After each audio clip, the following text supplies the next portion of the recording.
Vihara Dhammametta ini mulai ditempati sejak tahun 2006. Ada dua kegiatan yang biasanya dilakukan di Vihara Dhammametta ini.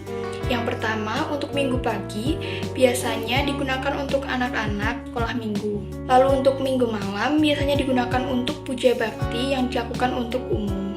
Agama Buddha mempercayai adanya hukum karma. Jadi, baik dan buruknya perilaku manusia akan datang sesuai perbuatan manusia itu sendiri. Dan Buddha juga mempercayai adanya reinkarnasi. Adapun istilah-istilah di dalam Buddha, yang pertama yaitu metta. Metta adalah cinta kasih, karuna adalah kasih sayang, jatik yaitu kelahiran, marana yang berarti kematian, sila semandi yaitu ucapan benar dan perbuatan yang benar, trisarana adalah ungkapan keyakinan bagi umat Buddha, punarbawa yaitu hukum kelahiran kembali, asalnya dari perbuatan manusia atau yang bisa disebut juga hukum karma. Kuti adalah rumah atau tempat berdiamnya para biku.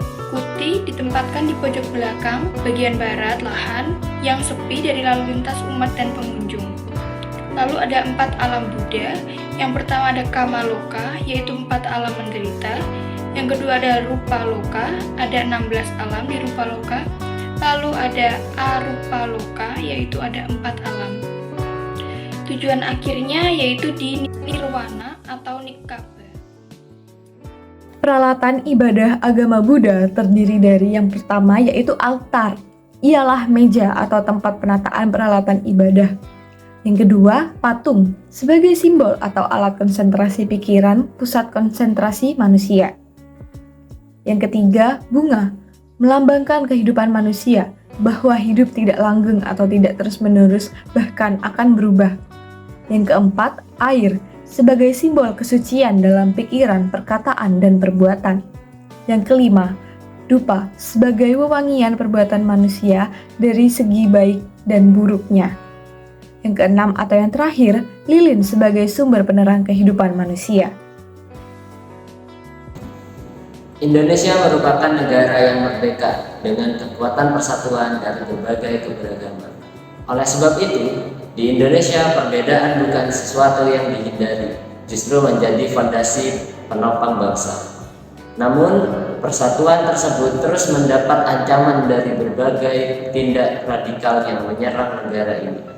Secara sederhana, saat ini radikalisme merupakan wujud proses atau usaha merubah suatu tatanan sesuai dengan yang dikehendaki oleh kelompok atau oknum tertentu dengan cara kekerasan fisik dan ideologi, menggunakan aspek keagamaan sebagai tempat aksi dan penyebarannya.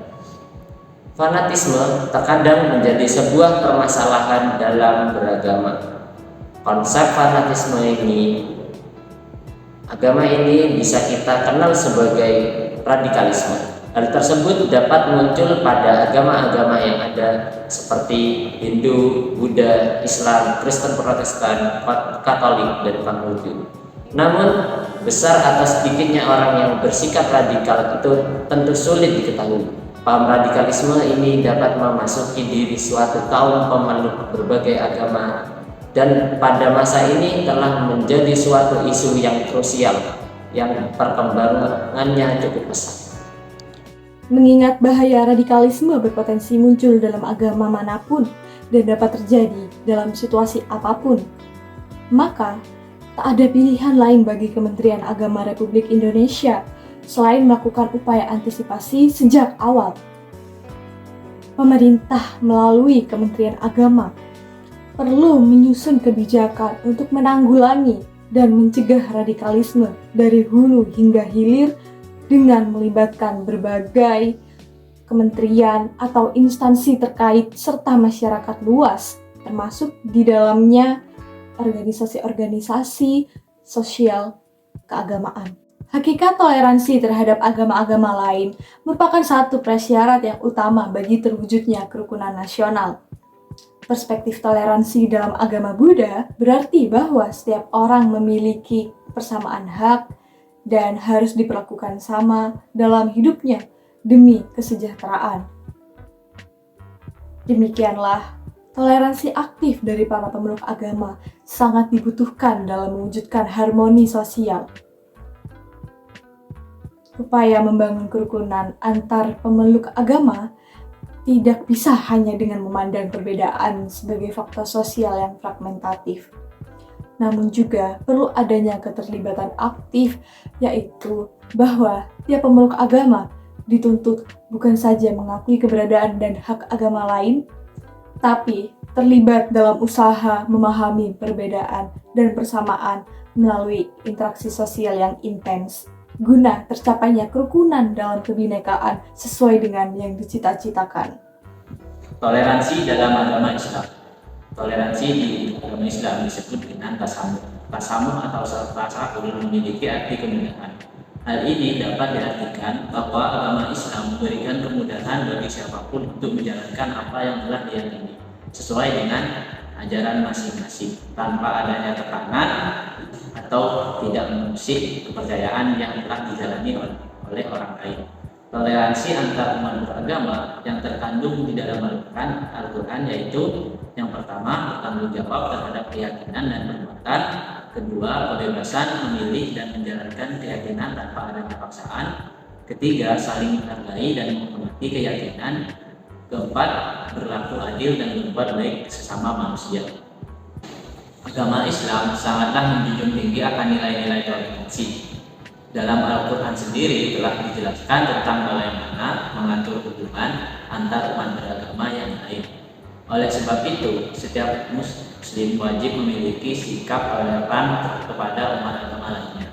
Adapun bentuk-bentuk toleransi yang diajarkan dalam agama Islam adalah sebagai berikut. Yang pertama, berbuat adil pada siapapun. Ibnu Katsir rahimahullah pernah berkata mengenai hukum meremehkan atau merendahkan umat non-muslim. Allah tidak melarang kalian untuk berbuat baik kepada non-muslim yang tidak memerangi kalian, seperti halnya melakukan perbuatan baik kepada wanita serta orang-orang lemah di antara mereka. Oleh karena itu, hendaklah berbuat baik dan berlaku adil, karena sesungguhnya Allah SWT menyukai orang-orang yang berbuat adil.